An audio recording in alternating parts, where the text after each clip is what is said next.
ورفعنا لك ذكرك ورفعنا لك ذكرك ورفعنا لك ذكرك ورفعنا لك ذكرك۔ ایک حاسد شخص اگر چاند سے حسد کرنے لگے اور روزانہ چاند کی طرف منہ کر کے تھوکنا شروع کر دے تو اس کا تھوک لوٹ کر کہاں آئے گا؟ وہ حاسد کے منہ پر ہی لوٹ آئے گا۔ ان کافروں کو لگتا ہے کہ یہ نبی کریم صلی اللہ علیہ وآلہ وسلم کی توہین کر سکتے ہیں۔ ذرا ان کو بتاؤ کہ کس نبی کی توہین کا بیڑا اٹھایا ہے تم نے؟ کس چراغ کو اپنی پھونکوں سے بجھانے نکلے ہو؟ 2 رکعت نماز میں ایک بار سلام اور 2 مرتبہ درود بھیجا جاتا ہے ان پر۔ ایک مسلمان دن میں کم از کم 42 رکعتیں پڑھتا ہے، یعنی 21 سلام اور 42 درود صرف ایک مسلمان ایک دن میں بھیجتا ہے۔ اگر ایک مسلمان کی اوسط عمر 50 سال بھی فرض کی جائے تو یہ 18,250 دن بنتے ہیں، یعنی ایک مسلمان اپنی زندگی کی صرف نمازوں میں 3,83,250 مرتبہ سلام اور 7,66,500 مرتبہ درود بھیجتا ہے۔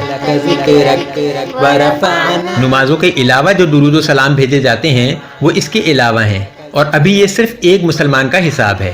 اس وقت دنیا میں 1.25 ارب کے قریب مسلمان موجود ہیں۔ کیا کوئی کافر مجھے بتا سکتا ہے کہ اگر میں 7,66,500 کو 1.25 ارب سے ضرب دوں تو جواب کیا آئے گا؟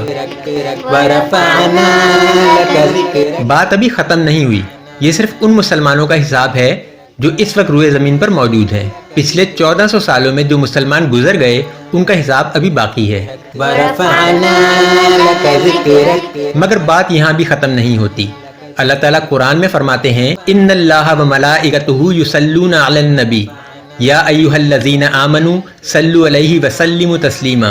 بے شک اللہ تعالیٰ اور فرشتے نبی پر درود و سلام بھیجتے ہیں۔ اے لوگو جو ایمان لائے ہو تم بھی کثرت سے نبی پر درود و سلام بھیجا کرو۔ زمین پر جس مقام پر مسلمانوں کا کعبہ ہے اس کے عین اوپر آسمان پر فرشتوں کا کعبہ ہے جسے بیت المعمور کہتے ہیں۔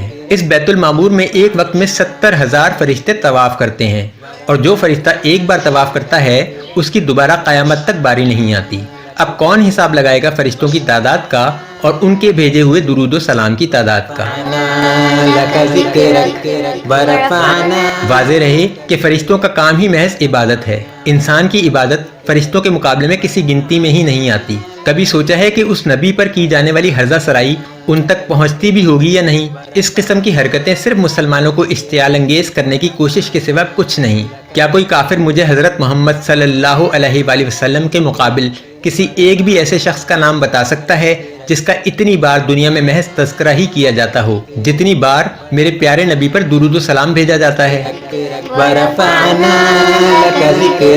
پوری تاریخ کھنگال ڈالو، ساری خدائی اپنے ساتھ ملا لو، چلو اتنا نہیں تو کوئی قریب ترین مقابل ہی بتا دو۔ چیلنج کرتا ہوں میں آج سارے عالم کفر کو، کوئی ایک بندہ ایسا لے آؤ جس کا اتنا تذکرہ بھی ہوتا ہو، یا کوئی قریب ترین مقابل ہے ہمت کسی میں کہ اس حساب کے مقابلے میں دوسرے نمبر پر آنے والے کسی بھی شخص کے کیے جانے والے تذکرے کا حساب پیش کر سکے؟ کوئی نہیں۔ کیوں؟ کیونکہ وَرَفَعْنَا لَكَ ذِكْرَكَ، ورفعنا لك ذكرك ورفعنا لك ذكرك ورفعنا لك ذكرك